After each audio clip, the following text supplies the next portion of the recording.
하나님의 말씀은 민수기 18장 21절에서 32절까지 말씀입니다. 민수기 18장 21절에서 32절까지 말씀입니다. 저 여러분들이 한 절씩 교독하고 마지막 절은 함께 읽도록 하겠습니다. 내가 이스라엘의 11조를 레위 자손에게 기업으로 다 주어서 그들이 하는 일, 곧 회막에서 하는 일을 갚나니 이유로는 이스라엘 자손이 회막에 가까이 하지 말 것이라 죗값으로 죽을까 하노라. 그러나 레위인은 회막에서 봉사하며 자기들의 죄를 담당할 것이요 이스라엘 자손 중에는 기업이 없을 것이니 너희 대대의 영원한 율례라. 이스라엘 자손이 여호와께 거제로 드리는 11조를 레위인에게 기업으로 주었으므로 내가 그들에게 대하여 말하기를 이스라엘 자손 중에 기업이 없을 것이라 하였노라. 여호와께서 모세에게 말씀하여 이르시되 너는 레위인에게 말하여 그에게 이르라. 내가 이스라엘 자손에게 받아 너희에게 기업으로 준 11조를 너희가 그들에게서 받을 때에 그 11조의 11조를 거제로 여호와께 드릴 것이라. 내가 너희의 거제물을 타작 마당에서 드리는 곡물과 포도즙 틀에서 드리는 집같이 여기리니 너희는 이스라엘 자손에게서 받는 모든 것의 11조 중에서 여호와께 거제로 드리고 여호와께 드린 그 거제물은 제사장 아론에게 돌리되 너희가 받은 모든 헌물 중에서 너희는 그 아름다운 것 곧 거룩하게 한 부분을 가져다가 여호와께 거제로 드릴지니라. 이러므로 너는 그들에게 이르라. 너희가 그 중에서 아름다운 것을 가져다가 드리고 남은 것은 너희 레위인들에게는 타작마당의 소출과 포도즙 틀의 소출같이 되리니 너희와 너희의 권속이 어디서든지 이것을 먹을 수 있음은 이는 회막에서 일한 너희의 보수임이니라.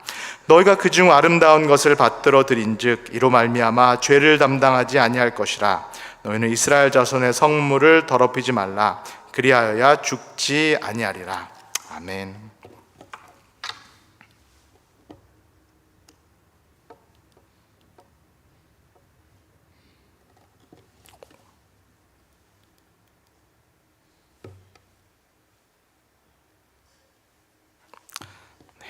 안녕하세요. 네, 제가 할 때는 늘 저는 이렇게 안녕하세요라는 인사가 이렇게 입에 배서 인사를 하게 됩니다. 다시 한번 해볼게요. 안녕하세요. 네, 토요 아침 예배에 나오신 모든 분들을 주님의 이름으로 진심으로 환영합니다.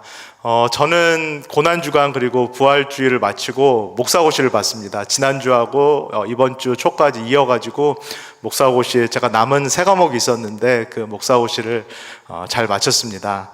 목사님도 그러시고 우리 성도님들도 제가 신학교에서 가르치는 교수기 때문에 철석같이 당연히 제가 목사고시를 통과하리라 그렇게 믿고 계신데요. 사실 PCUSA 목사고시가 그렇게 만만하거나 쉬운 또 시험은 아닙니다. 그래서 다 마쳤긴 했지만 저도 두렵고 떨리는 마음으로 결과를 기다리고 있습니다. 시험이 다 주관식이고요. 이렇게 에세이처럼 길게 써야 되는 그런 시험 문제라서 이 제 글들을 읽어주시는 그 채점자들이 좋은 마음으로 선한 마음으로 잘 읽어주시고 통과를 시켜주셔야지 제가 목사고시를 패스하게 되는 그런 과정입니다. 목사고시를 보는 동안 우리 목사님께서 많이 배려해 주셔가지고 제가 시험에 좀 집중을 할 수 있었고요. 또 성도님들께서 같이 위해서 기도해 주셔서 참 감사합니다. 또 좋은 결과가 나올 때까지 계속 같이 기도해 주시면은 감사하겠습니다. 오늘도 저희가 민수기 말씀을 함께 나누고 있는데요. 3월 달부터 이 민수기를 나누고 있고 생명의 삶 순서에 따르면은 아마도 6월 초까지는 저희가 예배 때마다 이 민수기 말씀을 계속 나누게 될 것 같습니다. 우리 성도님들 이 구약의 민수기 말씀을 통해서 어떻게 은혜를 잘 받고 계신가요?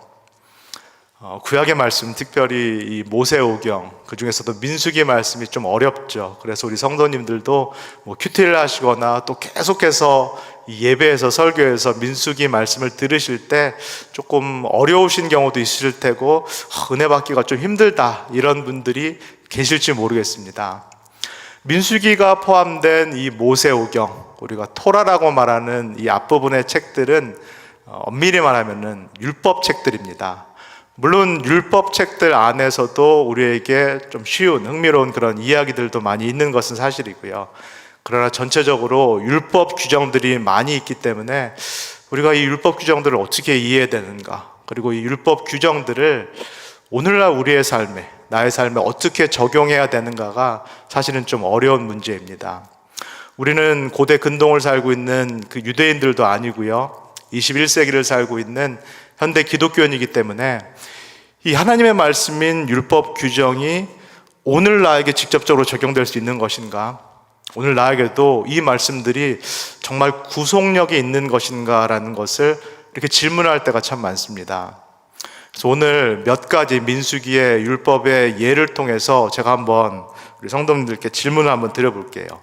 먼저 민수기 3장 40절에서 41절을 한번 같이 읽어보겠습니다. 시작.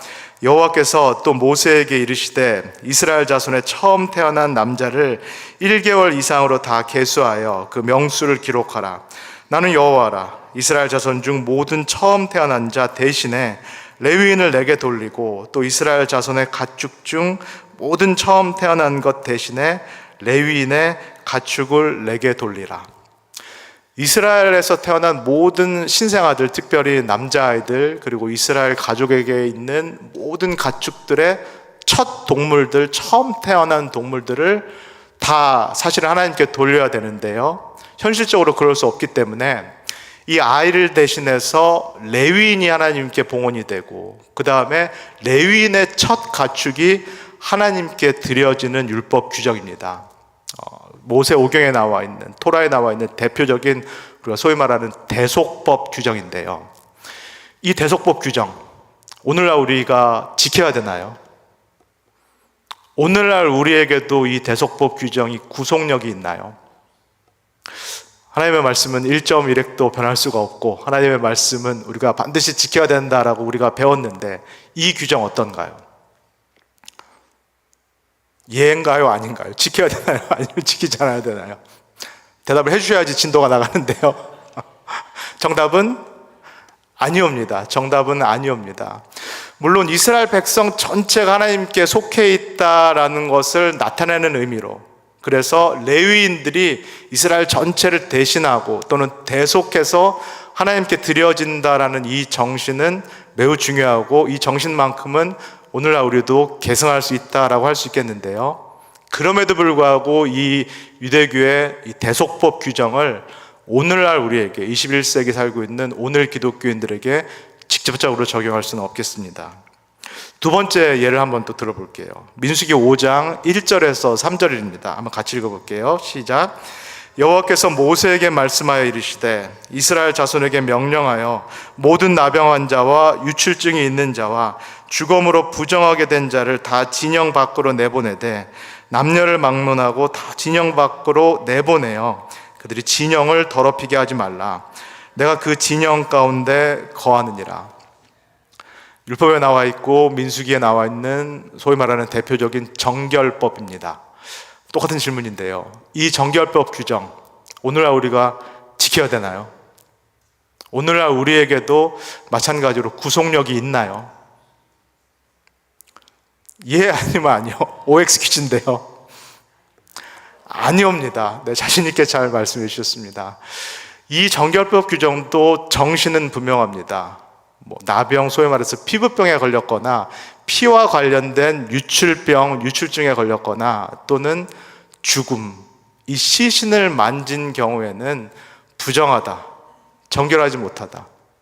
이 얘기는 이 이스라엘 진영 한가운데 계신 하나님께서 거룩하시고 무엇보다도 생명의 근원 되시기 때문에 이 거룩하시고 생명의 근원 되신 하나님과 어울리지 않는 사람들, 대조적인 사람은 잠시 진영 밖에 나갔다가 다시 깨끗해졌을 때, 정결해졌을 때 돌아오라는 그런 규정입니다. 하나님의 거룩성을 존중하고 그리고 이스라엘 공동체를 지키기 위한 어떤 이 규정의 정신만큼은 우리가 오늘날도 중요하게 생각할 수 있고 개성할 수 있다라고 할 수 있겠는데요, 그럼에도 불구하고 이 율법 규정을 오늘날 우리에게 직접적으로 적용하는 것은 불가능하고 또 바람직하지 않다라고 할 수 있겠습니다. 그러면은 세 번째 질문, 좀 까다로울 수 있는 질문인데요, 구약에 나와 있는 11조 규정은 어떠한가요? 신약에서는 이 11조 규정에 대해서 명시되어 있는 본문이 상당히 적은데요, 구약에서는 11조 규정이 명시되어 있는 본문들이 있습니다. 이 11조 규정은 오늘날 우리가 지켜야 되는 규정인가요? 아니면 오늘날 우리에게도 구속력이 있는 규정인가요? 대답하기가 상당히 어려운 질문입니다. 상당히 껄끄러운 질문이고, 목사님들께서도 아마 설교를 하실 때 많은 어려움을 겪는 그 질문 또는 본문이 아닐까 싶습니다. 저에게도 마찬가지고요. 매우 껄끄러울 수 있는 이 질문, 또 이 11조 규정에 대한 그 내용이 사실은 오늘 본문에, 같이 읽으신 대로 오늘 본문에 나와 있습니다. 그렇기 때문에 오늘 본문을 같이 좀 따라 읽으면서 우리가 이 11조를 어떻게 해야 되는가, 이 규정을 어떻게 생각해야 되는가 오늘 함께 나눠보면 좋겠습니다. 오늘 함께 읽은 본문 18장 21절에서 32절은 18장의 전체 맥락에서 이해할 필요가 있고요. 그리고 이 18장은 앞에 나와 있는 이야기와 또 연결해서 저희가 함께 살펴볼 필요가 있겠습니다. 18장은 율법 규정들로 사실상 가득 채워져 있는데요. 그 앞장들, 11장에서 17장까지는 여러 가지 이야기들, 여러 가지 에피소드들이 등장을 합니다. 여러 가지 이야기들, 에피소드들이 나오다가 갑자기 18장에서 율법 규정이 딱 나오는데요. 이 이야기는 이스라엘 공동체의 질서를 다시 잡아야 되는, 이 이스라엘 공동체의 어떤 규정을 다시 잡아야 되는 그런 상황이 앞에서 발생했다라는 것을 암시를 합니다. 우리 바로 앞장, 이 17장의 마지막 절인 12절과 13절을 한번 같이 읽어보도록 하겠습니다. 시작. 이스라엘 자손이 모세에게 말하여 이르되 보소서, 우리는 죽게 되었나이다. 망하게 되었나이다. 다 망하게 되었나이다. 가까이 나아가는 자, 곧 여호와의 성막에 나아가는 자마다 다 죽사오니 우리가 다 망하여야 하리이까. 방금 읽은 이 17장의 마지막 구절은 16장의 이야기와 연결이 되어 있습니다. 민수기 16장에서 어떤 사건이 있었죠? 우리가 소위 말하는 고라 사건이 있었습니다. 고라와 이스라엘의 250명의 지도자들이 모세와 아론의 권위에 도전한 사건이 16장에 발생합니다. 이스라엘 공동체에서 이 사건으로 인해서 질서와 조화가 무너지자 하나님께서 이 일을 직접 해결하시려고 전면에 등장을 하시는데요. 하나님께서 어떤 방식으로 이 사건을 해결하셨죠?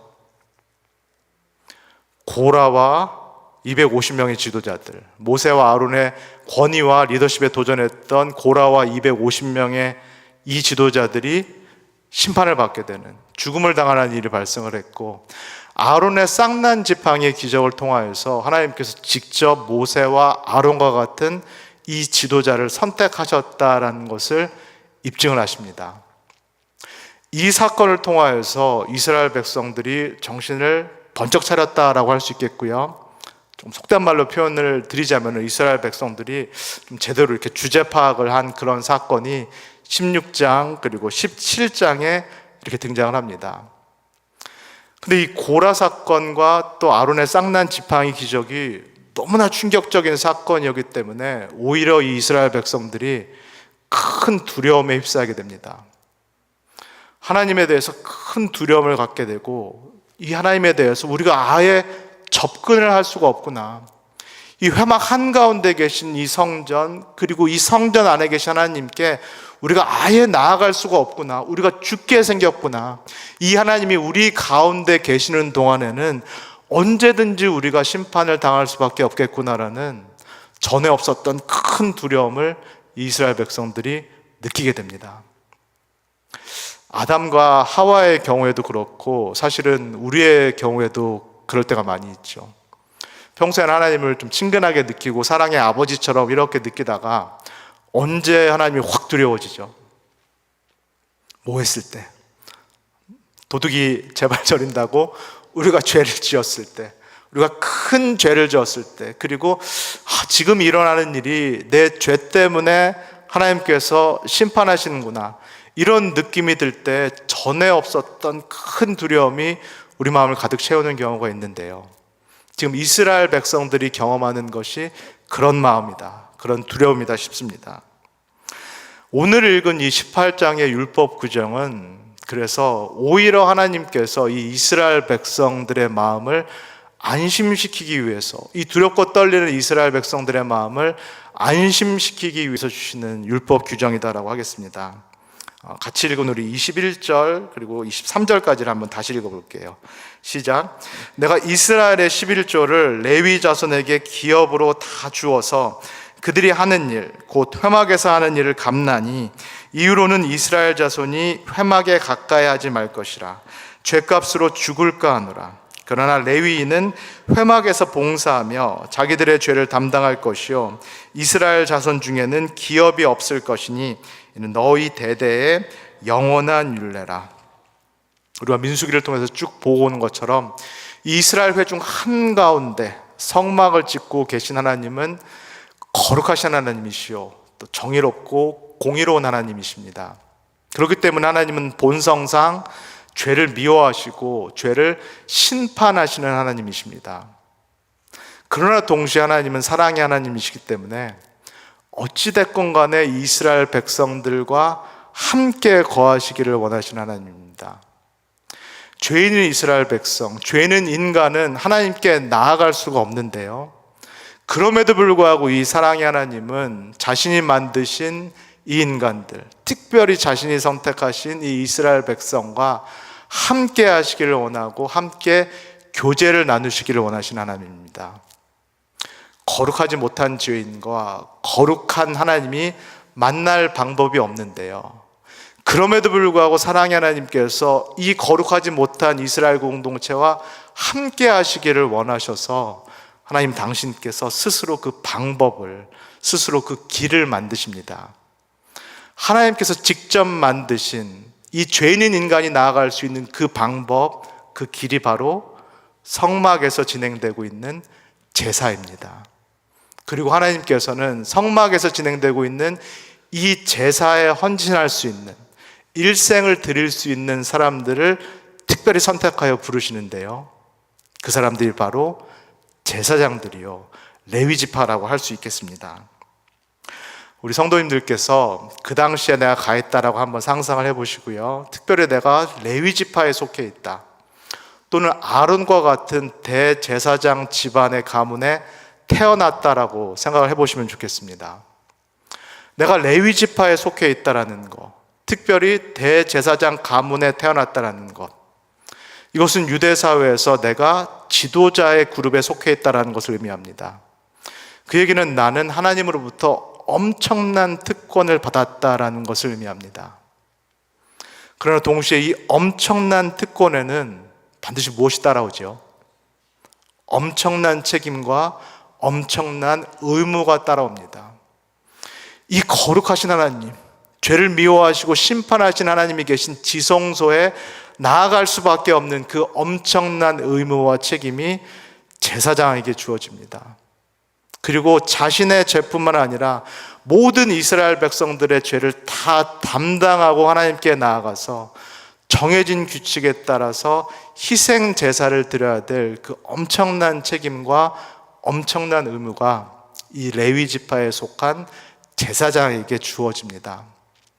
그리고 민수기를 통해서 본 것처럼 아론의 두 아들들, 그리고 사무엘 상에서 저희가 엘리의 두 아들들에게 일어난 일들을 기억해 보시면요, 이 두 아들들이, 제사장인 두 아들들이 이 성전 안에서, 지성소 안에서 죄를 범할 경우에 어떻게 되죠? 바로 그 자리에서 하나님의 심판을 받아 죽습니다. 아무리 내가 하나님의 선택을 받은 레위인이라고 할지라도 하나님의 거룩한 성물들을 잘못 따를 경우에는 마찬가지로 어떻게 되죠? 바로 하나님의 심판을 받아 죽게 됩니다. 레위인이 아니기 때문에 허용되지 않은 이스라엘 백성들이 성막에 접근하거나 아니면 거룩한 성물을 만졌을 경우에도 그거에 따른 최종적인 책임과 심판은 누가 당하게 되어 있죠? 그 사람이 아니라 오히려 제사장들과 레위인들이 이 사람의 죄까지도 떠맡게 되는 그 구도가 바로 민수기가 말하는 제사장 그리고 레위인들이 짊어져야 되는 엄청난 책임과 엄청난 의무입니다. 이 제사장들과 레위인들이 이렇게 성막에서 봉사하면서 사실상 엄청난 책임과 의무를 담당하고 있기 때문에 하나님께서 이스라엘 백성들에게 이렇게 하라라고 말씀합니다. 우리 24절 한번 읽겠습니다. 시작. 이스라엘 자손이 여호와께 거제로 드리는 11조를 레위인에게 기업으로 주었으므로 내가 그들에게 대하여 말하기를 이스라엘 자손 중에 기업이 없을 것이라 하였노라.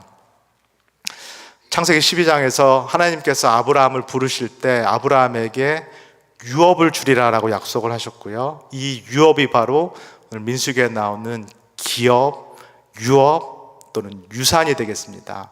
그리고 이 기업, 유업, 유산은 하나님께서 아브라함과 그 자손들에게 주시겠다라고 했던 그 약속의 땅입니다. 이스라엘 공동체가 이제 곧 들어가게 될 가나안의 땅입니다. 그 땅에 들어가게 된다면은 이스라엘의 12지파들은 분깃을 나누어서 땅을 받게 됩니다. 그리고 그 땅의 소산물들을 통해서 삶을 영위하게 됩니다. 그러나 이 레위 지파만큼은 하나님께서 땅을 기업과 유업과 유산으로 주지 않으시겠다라고 말씀합니다. 이 성막에서 제사를 지내는 일에 봉사하는 레위 지파에게는 또 다른 기업, 또 다른 유업, 유산을 주시겠다라고 하나님께서 말씀하시는데요. 그것이 무엇인가요? 하나님 당신께서 이 레위 지파 제사장들의 유업과 기업이 직접 되시겠다라고 말씀합니다. 땅이 아니라 하나님께서 제사장과 레위 지파의 삶은 반드시 책임지시겠다라고 하나님께서 약속하십니다. 그러면 하나님께서 이 제사장과 레위 지파의 삶을 어떤 방식으로 책임지시는가? 그것이 바로 이스라엘의 12지파가 하나님께 바친 그 제물들, 그 제물들 중에 10분의 1을 통하여서 하나님께서 이 성막에서 봉사하고 있는, 하나님을 섬기고 그 다음에 백성들을 섬기고 있는 이 제사장과 레위 지파 사람들을 돌보시겠다고 약속을 하고 계십니다. 한번 같이 생각해 보시면 좋겠습니다. 이스라엘 백성들이 제사를 위해서 가지고 와서 바친 이 제물들은 누구의 소유인가요? 하나님의 집에서 바쳐진 하나님의 소유입니다. 그러면 하나님께 드려진 이 소유물, 이 제물들은 누구 마음대로 사용할 수 있나요? 하나님의 마음대로 사용할 수 있습니다. 집주인 마음대로, 그 다음에 소유주 마음대로 하나님께서 이스라엘 백성들이 바친 제물을 당신의 뜻대로 사용하실 수 있는 권리가 있으십니다. 그런데 오늘 민수기 말씀을 통하면은 하나님께서는 백성들로부터 받은 이 제물을 누구에게 돌리시겠다, 누구에게 사용하시겠다라고 말씀하고 계신가요? 그 제물들 중에 10분의 1을 자신의 성막을 돌보는, 자신의 집에서 봉사하고 있는 레위인과 제사장들에게 돌리겠다라고 말씀합니다. 민수기는 이 헌물, 제물, 그 중에서 10분의 1을 이 헌물과 제물의 주인이신 하나님께서 당신의 뜻대로 당신을 위해서 또 이스라엘 백성 전체를 위해서 봉사하고 있는 레위인에게 돌리겠다라고 말씀합니다. 이스라엘 백성에게 헌금과 제물과 11조를 바치라고 했던 그것도 하나님의 명령이요, 하나님의 뜻이요, 그리고 헌물과 11조를 내가 레위인들에게 주겠다라는 것도 인간이 결정한 것이 아니라 하나님이 결정하신 것이요, 하나님의 뜻이라고 민수기는 우리에게 분명하게 말씀하고 계십니다. 이 11조 규정에 더해서 또 한 가지 특별한 그런 규정이 오늘 민수기에 나오는데요. 25절에서 26절을 한번 같이 읽겠습니다. 시작. 여호와께서 모세에게 말씀하여 이르시되 너는 레위인에게 말하여 그에게 이르라. 내가 이스라엘 자손에게 받아 너에게 기업으로 준 11조를 너희가 그들에게 받을 때 11조의 11조를 거제로 여호와께 드릴 것이라. 좀 조금 복잡할 수도 있는 이 구조를 한번 생각해 보시면 좋겠습니다. 하나님의 명령에 따라서 이스라엘 전체 백성들은 희생제물, 이것을 하나님께 드립니다. 그리고 하나님께서는 당신이 받으신 이 제물, 이제 당신의 소유 중에서 10분의 1을 떼어서 레위인들에게, 성막 봉사를 하고 있는 레위인들에게 돌립니다. 이 11조를 받은 레위인들은 여기서 다시 10분의 1을 떼어서 레위 지파에 속해 있는 제사장에게 다시 돌립니다. 제사장들이 레위 지파에 속해 있고 전체 레위인 그 그룹에서 제사장들의 수가 적기 때문에, 많지 않기 때문에 가능한 그런 구도인데요. 서로가 연결되어 있고 서로가 서로의 필요를 채우고 있는 그런 구도입니다. 이스라엘 공동체 전체, 그 다음에 레위인, 그 다음에 제사장이 서로 연결되어 있고 서로의 필요를, 경제적이고 물질적인 필요를 채우는 그런 구도입니다. 적절한 예가 될지는 모르겠는데 제 예를 한번 들어드릴게요. 저는 우리 교회에서 사역하고 있기 때문에 우리 성도님들께서 11조를 포함해서 헌금하신 그 물질 중에 일부를 제가 교회에서 사례비를 받습니다. 그리고 그 받은 사례비에서 저는 10분의 1을 떼서 11조를 하나님께 헌금을 드립니다. 그러면 이렇게 우리 성도님께서 헌금하신 거, 그리고 제가 11조를 포함해서 헌금한 것들이 다 모아져서 그 중에 일부가 우리 교회에서 사역하시는 사역자들의 사례비로 다시 지급이 됩니다. 이스라엘 공동체에서도 서로가 이처럼 연결이 돼 있고 서로가 서로의 필요를 채우는 구도였고요. 오늘날 교회 공동체에도 우리가 서로 연결이 돼 있고 서로가 하나님께서 명령하신 대로 서로의 필요를 채우는 그런 구조가 되겠습니다. 결론적으로 레위인들에게 돌아가는 이 11조, 그리고 레위인들이 제사장들을 위해서 또 따로 떼는 11조에 대해서 이 민수기는 이렇게 결론을 내립니다. 31절, 저희가 마지막으로 한번 읽겠습니다. 시작. 너희와 너희의 권속이 어디서든지 이것을 먹을 수 있음은 이는 회막에서 일한 너희의 보수임이니라. 광야 공동체 이 이스라엘 백성도 하나님의 뜻에 따라서 자신들의 재물을, 또 그 중에서 11조를 하나님께 드렸고요. 우리 교회 공동체도 마찬가지로 하나님의 뜻에 따라서 우리의 수입 중에 일부를 떼어서 하나님께 드립니다. 이 모든 것들이 하나님의 명령이요, 또 지켜야 될 하나님의 뜻이기 때문에 우리가 이 모든 일을 하고 있는데요. 하나님께서는 그 중에서 또 일부를, 이 물질의 주인 되신 하나님께서는 우리의 헌금 중 일부를 당신을 위해서 봉사하고 있는, 또 당신의 집을 섬기고 백성들을 섬기고 있는 사역자들을 위해서, 구약에서는 제사장들이 되겠죠. 그리고 오늘 시대에는 교회 사역자들이 되겠는데 이 사역자들의 기업과 유업으로 주시겠다라고 말씀합니다. 그리고 민수기는 이것이 이 사역자들이, 제사장들과 교회 사역자들이 그들의 봉사에 대해서 마땅히 받아야 할 보수다라고, 임금이다라고 이야기를 하고 계십니다. 사도 바울도 마찬가지로 신약에서 사역자가 교회를 통해서 받아야 될 보수에 대해서 이렇게 말씀하시는데요. 우리 고린도전서 9장 13절에서 14절을 한번 읽겠습니다. 시작. 성전의 일을 하는 이들은 성전에서 나는 것을 먹으며 제단에서 섬기는 이들은 제단과 함께 나누는 것을 너희가 알지 못하느냐.